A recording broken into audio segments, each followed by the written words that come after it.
گھر والوں کو روتا بلکتا چھوڑ کر جنازے کی چارپائی میں میت کو ڈالا گیا. میت کو قبرستان لے کے جایا جا رہا ہے. رشتہ دار میت کی چارپائی کو کاندھا دے رہے ہیں. بیٹا کاندھا دے رہا ہے, پوتا کاندھا دے رہا ہے, بھتیجا کاندھا دے رہا ہے, بھانجا کاندھا دے رہا ہے. جو اپنی اسکارپیو سے, اپنی فارچونر سے گاؤں گاؤں نگر نگر گھوما کرتا تھا, آج 4 لوگوں کے کندھے پر سوار ہو کر کے اس کی چارپائی قبرستان جا رہی ہے. قبرستان پہنچ گیا, قبر تیار ہے, قبر میں میت کو اتارا جا رہا ہے. ہائے ہائے, جو اپنے کمرے میں بھی کبھی 0 واٹ کا بلب بند کر کے اندھیرے میں نہیں سویا تھا, آج قبر میں کوئی لیمپ نہیں, کوئی لائٹ نہیں, کوئی روشنی نہیں, قبر میں اس کو ڈالا جا رہا ہے. اس میں زہریلے جانور بھی آ سکتے ہیں, اس میں سانپ اور بچھو بھی آ سکتے ہیں. اس قبر کے اندر اس کو اتارا جا رہا ہے. قبر میں اتارا گیا, بیٹے کی آنکھوں میں آنسو ہے. بیٹا اپنے باپ سے بہت محبت کرتا ہے, مگر بیٹا اپنے باپ کی قبر میں جانے کو تیار نہیں ہے. بیوی اپنے شوہر سے بہت محبت کرتی ہے, 4 مہینہ 10 دن تک بیوی عدت گزارے گی. شوہر کا جنازہ جا رہا ہے, بیوی بہت رو رہی ہے, مگر بیوی یہ نہیں کہہ سکتی او لوگوں میرے شوہر کے ساتھ مجھے بھی قبر میں لے کے چلے جاؤ. نہیں نہیں, وہاں نہ بیوی کام آئے گی, نہ بچے کام آئیں گے, نہ دولت کام آئے گی. وہاں آپ کا ایمان کام آئے گا, وہاں آپ کا عمل کام آئے گا. اللہ کے نبی فرماتے ہیں جب انسان کو موت آتی ہے 3 چیزیں اس کے پیچھے پیچھے جاتی ہیں. مال جاتا ہے, اولاد جاتا ہے, اولاد جاتی ہے, عمل جاتا ہے. مرتے ہی مال اپنا رشتہ توڑ دیتا ہے. جیسے ہی سانس کی ڈور تھم گئی, جیسے ہی دل کی دھڑکن رک گئی, مال نے رشتہ توڑ دیا, مال دوسروں کا ہو گیا. اولاد قبر تک ساتھ دیتی ہے, لیکن قبر میں مٹی ڈالنے کے بعد اولاد بھی چلی جاتی ہے. اب قبر میں جب منکر نکیر آئیں گے اور آپ سے سوال کریں گے من ربو کا, تیرا رب کون ہے, من نبیوں کا, تیرے نبی کون ہے, ما دینوں کا, تیرا دین کیا ہے. میرے پیارے بھائیوں, اس قبر کی تاریکی میں ان 3 سوالوں کا جواب آپ کو خود ہی دینا پڑے گا, خود ہی دینا پڑے گا. میرے نوجوانوں, یہ ہیرو گیری چھوڑ دو, یہ سڑکوں پر تماشے لگانا چھوڑ دو, یہ لڑکیوں کو چھیڑنا چھوڑ دو, یہ بے غیرتی اور بے حیائی چھوڑ دو. قبر میں آپ کو آپ کی نیکیاں کام آئیں گی اور آپ کے گناہ سزا کا سبب بنیں گے. میرے پیارے ساتھی, وَمَا الْحَيَاةُ الدُّنْيَا إِلَّا مَتَاعُ الْغُرُورِ. قرآن کہتا ہے یہ دنیا تو دھوکے کا سامان ہے. یہ دنیا دیکھنے میں بہت بڑی لگ رہی ہے, مگر آخرت میں اس دنیا کی کوئی حیثیت نہیں ہوگی. اللہ کے نبی اداہرن دیتے ہیں, مثال دیتے ہیں, اگزامپل دیتے ہیں. ایک آدمی کو لایا جائے گا قیامت کے دن, یوتا بِأَنَعَمِ أَهْلِ الدُّنْيَا, وہ دنیا میں بہت عیش و آرام سے رہنے والا ہوگا. پورے بانی کول میں اس سے بڑا کسی کا مکان نہیں ہوگا, اس سے زیادہ کسی کے گھر میں دولت نہیں ہوگی, اس کے گھر میں 4 ویلر کی کمی نہیں, اس کی اولاد بھی بہت خوبصورت, اس کے لڑکے لڑکیاں بھی بہت خوبصورت, اس کا مکان بھی بہت شاندار. نہ دولت کی کمی, نہ طاقت کی کمی, نہ حسن و جمال کی کمی, بہت عیش و آرام سے رہتا تھا. لیکن اللہ کی عدالت میں وہ جہنم میں جانے والا تھا. اللہ کے نبی فرماتے ہیں اس انسان کو لایا جائے گا فَيُسْبَغُ سَبْغَةً فِي النَّارِ, اور ایک پل کے لیے جہنم میں ڈالا جائے گا. میں تو بنارس کا رہنے والا ہوں, ہمارے یہاں کپڑے کا کام ہوتا ہے. یہ جو ہم کپڑا پہنتے ہیں نا, اس میں جو ایک ایک دھاگا ہوتا ہے, اس کا پورا پروسیس میں نے اپنی آنکھوں سے, یہ ہمارے گھر کا کاروبار ہے, ہمارے باپ دادا یہ کام کرتے چلے آئے. یہ جو کپڑے کا دھاگا ہوتا ہے نا, اس کو ڈائی کرتے ہیں, کلر کرتے ہیں. تو پانی کو پہلے کھولاتے ہیں, اور پانی جب بالکل کھولنے لگتا ہے اس میں کلر ڈالتے ہیں, اور اس میں بہت سارا کیمیکل بھی ڈالتے ہیں. اور اس کے بعد دھاگے کو جب ڈالتے ہیں، اچھا دھاگے کو کلر کرنے کی بھی بڑی سٹائل ہوتی ہے، ایک ہی دوپٹے میں 3 4 کلر کیسے آ جاتا ہے، وہ بھی کلر کرنے کی، ڈائی کرنے کی ایک ترکیب ہوتی ہے۔ تو جو کلر کرتے ہیں کپڑے کو یا دھاگے کو، کبھی آپ نے دیکھا ہوگا دکان وغیرہ پر کہ وہ برتن میں پانی گرم کرتے ہیں اور کپڑے کو ڈال کر کے فوراً نکال لیتے ہیں۔ فوراً کیوں نکال لیتے؟ تاکہ کلر زیادہ نہ ہو جائے، زیادہ گہرا نہ ہو جائے، جتنا کلر ہمیں چاہیے اتنا ہی کلر ہم کو ملنا چاہیے۔ اللہ کے نبی کے الفاظ پر غور کرو۔ ایک آدمی دنیا میں بہت عیش و آرام سے رہتا تھا، نہ پیسے کی کمی، نہ کھانے پینے کی کمی، نہ دولت کی کمی، نہ مکان کی کمی، نہ سواری کی کمی۔ اس انسان کو ایک پل کے لیے اللہ تعالی جہنم میں ڈالے گا۔ جس طریقے سے کپڑے کی رنگائی کرنے والا کپڑے کو برتن میں ڈال کر کے نکال لیتا ہے، دھاگے کو ڈال کر کے نکال لیتا ہے، اللہ تعالیٰ جہنم میں ڈال کر کے ایک پل کے لیے نکالے گا۔ اللہ پوچھے گا، اے میرے بندے، حل رأیت خیرا قط، حل مر بک نعیم قط، اے میرے بندے کیا کبھی تو نے کوئی بھلائی دیکھی؟ کیا کبھی تو نے کوئی نعمت دیکھی؟ کیا کبھی تو نے کوئی سکھ دیکھا؟ کیا کبھی تو نے کوئی خوشی دیکھی؟ کیا کبھی تو نے کوئی عیش و آرام دیکھا؟ ساری زندگی عیش و آرام میں گزارنے والا وہ انسان کہے گا، ما رأیت خیرا قط، اے اللہ میں نے کبھی کوئی بھلائی نہیں دیکھی، میں نے کبھی کوئی سکھ نہیں دیکھا، میں نے کبھی کوئی عیش و آرام نہیں دیکھا۔ ایک پل کے لیے، صرف ایک، میں منٹ بھی نہیں کہہ سکتا، میں سیکنڈ بھی نہیں کہہ سکتا، ایک سیکنڈ کا بھی کتنا حصہ تھا میں نہیں جانتا، ایک پل کے لیے جہنم میں ڈالنے کے بعد انسان دنیا کا سارا سکھ چین بھول جائے گا۔ میرے پیارے ساتھ، ہوٹل میں کھانا بچا ہوا ہے، جس کو ضرورت ہے، بھوک لگی ہے، 50 روپیہ میں پیٹ بھر کے کھانا ہے، جس کو ضرورت ہے وہ جا کے کھا لے۔ وَمَا الْحَيَاةُ الدُّنْيَا إِلَّا مَتَاعُ الْغُرُورِ۔ غور کرو میرے پیارے ساتھیو، آخرت کے مقابلے میں دنیا کی کیا اوقات ہے۔ اسی لیے اللہ کے نبی ایک دن صحابہ کے ساتھ جا رہے تھے، راستے میں ایک مری ہوئی بکری کا بچہ پڑا ہوا تھا۔ آپ نے صحابہ سے کہا، چھوٹے چھوٹے کان والا بکری کا بچہ تھا، مرا ہوا بچہ تھا۔ آپ نے فرمایا کہ کون اس بکری کے مرے ہوئے بچے کو 1 درہم میں خریدے گا؟ صحابہ نے کہا، اے اللہ کے نبی، یہ تو ویسے بھی چھوٹے چھوٹے کان والا عیبدار ہے اور مرا ہوا ہے، 1 درہم کی آپ بات کرتے ہیں، اگر اس کو کوئی فری میں دے گا تو بھی ہم خریدنے کو تیار نہیں ہیں۔ کیا جواب دیا جناب محمد رسول اللہ نے؟ ذرا غور سے سننا میرے پیارے ساتھیوں۔ آپ نے فرمایا، لَلدُّنْيَا أَحْوَنُ عَلَى اللَّهِ مِنْ ذَلِكَ، اے میرے صحابہ، اس مرے ہوئے بکری کے بچے سے بھی زیادہ یہ دنیا اللہ کی نظر میں حقیر ہے۔ اللہ کی نظر میں اس مرے ہوئے بکری کے بچے کی جو ویلو تمہاری نظر میں ہے، اس سے زیادہ ویلو دنیا کی اللہ کی نظر میں نہیں ہے۔ اور ہم اور آپ دنیا کے لیے مرے جا رہے ہیں۔ ہائے دنیا، ہائے دنیا، دنیا کی عورت، دنیا کی دولت، دنیا کی طاقت، دنیا کا نشہ، دنیا ہم کو برباد کی ہوئی ہے میرے پیارے ساتھ۔ حضرت عمر کے پوتے کو دیکھو، سالم بن عبداللہ نام تھا، حرم میں طواف کرنے کے لیے جا رہے ہیں۔ اس دور کا بادشاہ جس کا نام ہشام بن عبد الملک تھا، اس نے دیکھا بہت بھیڑ لگی ہے، لوگ مصافحہ کر رہے ہیں، لوگ ملنے آ رہے ہیں۔ پوچھا کون ہے؟ کہا حضرت عمر کے پوتے ہیں سالم بن عبداللہ۔ ہشام بن عبد الملک بھی قریب آیا، اس نے مصافحہ کیا، سلام کیا، کہا اے سالم بن عبداللہ، اے حضرت عمر کے پوتے، میں امیر المومنین ہوں، میں ہشام بن عبد الملک ہوں، اے سالم اگر کوئی چیز کی ضرورت ہو تو مجھ سے مانگ لینا۔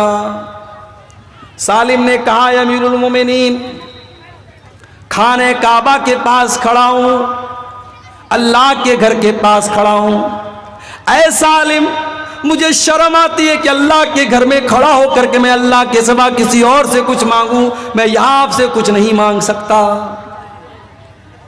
سالم نے طواف کیا، ہشام نے بھی طواف کیا۔ طواف کمپلیٹ کرنے کے بعد جب سالم بن عبداللہ حرم کے باہر نکلے، ہشام بن عبد الملک نے ان کا ہاتھ پکڑا، کہا اے سالم، اب تو آپ حرم کے باہر آ چکے ہیں، آپ تو مسجد حرام کے باہر آ چکے ہیں، سلنی حاجتن، اب کوئی سوال کرنا ہو تو مجھ سے کر لو، کوئی چیز مانگنا ہو تو مجھ سے مانگ لو۔ کہا اے امیر المومنین، کیا مانگوں آپ سے؟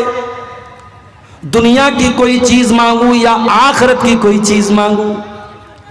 کہا اے سالم، آخرت کی کوئی چیز دینے کے قابل تو میں نہیں ہوں، ہاں دنیا کی کوئی چیز اگر چاہیے تو میں دینے کو تیار ہوں۔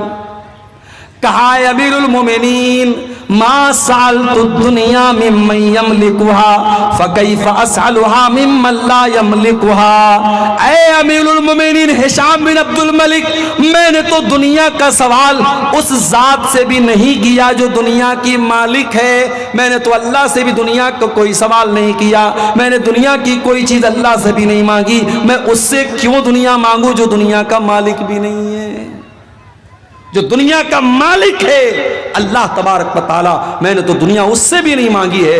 اے ہشام بن عبد الملک، میں آپ سے دنیا کیوں مانگوں؟ آپ تو دنیا کے مالک بھی نہیں ہیں۔ میرے پیارے ساتھیوں، یہ حضرت عمر کے پوتے کی سوچ ہے، یہ سالم بن عبداللہ کی سوچ ہے۔ اور آگے بڑھیے، ہارون رشید کا دور ہے۔ ہارون رشید کے دور میں ایک بہت بڑے عالم تھے جن کا نام ابن سماک تھا۔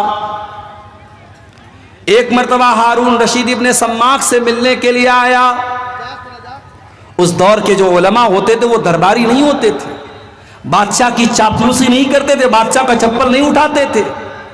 آج آپ دیکھ لو، حکومت کوئی فیصلہ کرتی ہے تو حکومت کے جو چمچے ہیں وہ حکومت کی تعریفوں کے پل باندھتے ہیں کہ بہت اچھا فیصلہ کیا۔ فیصلہ غلط ہو صحیح ہو اس سے مطلب نہیں ہے، انہیں حکومت کے ہر فیصلے کی تعریف کرنا ہے۔ آج بھی ایسے درباری ملا اور ایسے درباری علماء آپ کو مل جائیں گے میرے پیارے ساتھی۔ ابن سماک بہت اللہ والے بندے تھے۔ ہارون رشید ملنے کے لیے آیا، انہوں نے ہارون رشید کو کوئی پروٹوکول نہیں دیا، کوئی سمان نہیں دیا۔ ہارون رشید نے کہا ابن سماک، آپ اس دور کے بہت بڑے عالم ہیں، مجھے کچھ نصیحت کر دیجئے، مجھے کچھ سمجھا دیجئے، مجھے پیار سے کچھ باتیں بتا دیجئے۔ ابن سماک نے کہا امیر المومنین، میں دو سوال آپ سے کرنا چاہتا ہوں۔ پہلا سوال یہ ہے، مان لیجئے آپ صحرا میں ہیں، ریگستان میں ہیں اور بہت زور کی آپ کو پیاس لگی ہے، اتنی تیز پیاس لگی ہے کہ پانی نہیں ملا تو آپ مر جائیں گے۔ اتنے میں ایک انسان آپ کو صحرا میں نظر آتا ہے، اس کے ہاتھ میں ایک کٹورا پانی ہے، وہ کٹورا لے کر کے آپ کے پاس آتا ہے اور کہتا اے ہارون رشید، میں ایک کٹورا پانی آپ کو دینے کو تیار ہوں، شرط یہ ہے کہ آپ اپنی آدھی حکومت مجھ کو دے دیجئے۔ اے امیر المومنین، اپنے دل پہ ہاتھ رکھ کے بتائیے کہ آپ اپنی جان بچائیں گے یا آدھی حکومت دے کر کے اپنی جان بچائیں گے یا حکومت کو بچا لیں گے؟ ہارون رشید نے کہا نہیں، جان سے بڑھ کے کوئی چیز نہیں، اگر جان جا رہی ہے پیاس کے مارے، میں ایک کٹورا پانی کے لیے اپنی آدھی حکومت دے دوں گا اور اس سے پانی وہ لے لوں گا۔ کہا امیر المومنین، پانی آپ نے پی لیا، اب وہ پانی آپ کی باڈی میں، آپ کے شریر میں جا کر کے پھنس گیا، پیشاب کا راستہ بند ہو گیا، پیشاب نہیں ہو رہا ہے، آپ تکلیف سے بے چین ہیں، پیشاب کی نالی جام ہے، پیشاب نہیں نکل رہا ہے، آپ کو اتنی تکلیف ہے کہ اگر آپ کو پیشاب نہیں ہوا تو آپ تڑپ تڑپ کر کے مر جائیں گے۔ اتنے میں ایک انسان آتا ہے اور کہتا اے ہارون رشید میرے پاس ایسی دوا ہے, میرے پاس ایسا طریقہ ہے, میں آپ کو وہ دوا دے دوں گا, آپ کا پیشاب جو پھنسا ہوا ہے, آپ کے بدن میں جو پانی پھنسا ہوا ہے وہ باہر نکل جائے گا, آپ کو ریلیکس مل جائے گا, آپ کو آرام مل جائے گا, مگر شرط یہ ہے کہ آپ کو اپنی آدھی حکومت مجھ کو دینا پڑے گا. اے ہارون رشید اب سچی بتانا کہ آپ اپنی جان بچائیں گے یا آپ حکومت بچائیں گے. کہا اگر ایسی سچویشن آ جائے, ایسی کنڈیشن آ جائے, جان کا خطرہ آ جائے, اگر پیشاب نہیں ہوا تو میری جان چلی جائے گی, ایسی صورت میں آدھی حکومت دے کر کے اپنی جان بچا لوں گا. کہا اے امیر المومنین آج کے بعد اس حکومت پر کبھی ناز مت کرنا. اے امیر المومنین ہارون رشید اپنی حکومت پر کبھی ناز مت کرنا. آپ کی حکومت کی حیثیت ایک کٹورا پانی اور پیشاب کے چند قطرے سے زیادہ نہیں ہے, اس حکومت کی ویلو اس سے زیادہ نہیں ہے. میرے پیارے ساتھیوں, جو بات ہارون رشید کو اتنی سمجھا بجھا کر کے ابن سماک نے کہی تھی, قرآن نے ایک لائن میں وہ بات کہہ دی, وَمَا الْحَيَاةُ الدُّنْيَا إِلَّا مَتَاعُ الْغُرُورِ. میرے بندو یہ دنیا دھوکے باز ہے, یہ دنیا دغا باز ہے, یہ دنیا دھوکے کا سامان ہے, یہ دنیا ایک دن تم کو ضرور دھوکہ دے دے گی. میرے بندو آخرت کی تیاری کرو, آخرت کو بہتر بناؤ. ہم ایک ایک کر کے قیامت کی نشانی کو دیکھ رہے ہیں. اب تو وہ ٹائم بھی آ چکا ہے جب قیامت کی بڑی نشانیاں ہمارے سامنے آ جائیں گی. صحیح مسلم کی روایت ہے, حضرت حذیفہ بن اسید غفاری فرماتے ہیں کہ ہم لوگ آپس میں بیٹھ کر کے بات چیت کر رہے تھے. اتنے میں اللہ کے نبی آئے. آپ نے پوچھا ما تذاکرون, کیا بات چل رہی ہے؟ صحابہ نے کہا نذکر الساعہ, ہم قیامت پر باتیں کر رہے ہیں.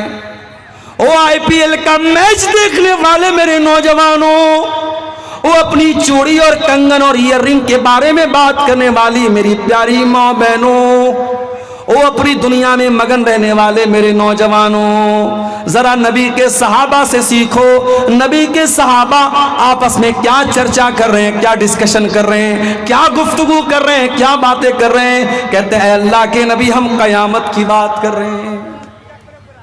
صحابہ قیامت کی بات کرتے تھے. ہم کب قیامت کی بات کرتے ہیں میرے بھائی؟ جلسہ ہو رہا ہے, پروگرام ہو رہا ہے, جتنے لوگ میدان میں فیلڈ میں نہیں اس سے زیادہ آپ کو سڑک پر چلتے ہوئے نظر آ جائیں گے. نوجوان لڑکے لڑکیوں کے, عورتوں کے پنڈال کے پاس آپ کو نظر آ جائیں گے, لڑکیاں دکانوں پر آپ کو نظر آ جائیں گی, لوگ چلتے پھرتے نظر آ جائیں گے. آج دین کی باتوں کو لوگ سننا نہیں چاہتے, آج قیامت کی باتوں کو لوگ سننا نہیں چاہتے میرے پیارے ساتھیوں. صحابہ نے کہا اللہ کے نبی ہم قیامت کی باتیں کر رہے ہیں. آپ نے فرمایا انہا لن تقوم حتی ترون 10 آیات. اے میرے صحابہ قیامت اس وقت تک نہیں آئے گی جب تک تم 10 بڑی بڑی نشانیوں کو نہ دیکھ لو. الدخان, قیامت کی ایک بہت بڑی نشانی ہوگی, آسمان میں دھواں نظر آئے گا, بہت بڑا دھواں نظر آئے گا. ایمان والے اس دھوئیں کی وجہ سے زکام کا شکار ہو جائیں گے, اور جو کافر ہوں گے, جو منافق ہوں گے, وہ دھواں ان کی ناک میں جا کر کے ان کو جان سے مار دے گا. قیامت کے پہلے وہ دھواں آئے گا. والدجال, اور کانا دجال آئے گا, جو ایک انسان ہوگا, لمبا چوڑا ہوگا, گھنگرالے بال والا ہوگا, ایک آنکھ کا کانا ہوگا, ماتھے پر کاف فارا لکھا ہوگا, مکہ مدینہ میں داخل نہیں ہو پائے گا. اس کو اللہ تعالیٰ بہت طاقت اور بہت پاور دے گا, وہ لوگوں کو موت بھی دے گا, وہ مرنے کے بعد لوگوں کو زندہ بھی کر دے گا. اس کے پاس نقلی جنت بھی ہوگی, نقلی جہنم بھی ہوگی. جو لوگ اس کے اوپر اس کی بات مان کر کے اس کی جنت میں جائیں گے وہ حقیقت میں جہنم میں جائیں گے, اور جو اس کی جہنم میں جائیں گے وہ حقیقت میں جنت میں جائیں گے. بہت بڑا فتنہ اس امت کا دجال ہو. اسی لیے اللہ کے نبی اپنی ہر نماز میں کیا دعا کرتے تھے؟ اللہم انی اعوذ بک من فتنۃ المسیح الدجال. اے اللہ میں تیری پناہ چاہتا ہوں دجال کے فتنے سے. اللہ کے نبی نے کہا قیامت کی دوسری بڑی نشانی دجال.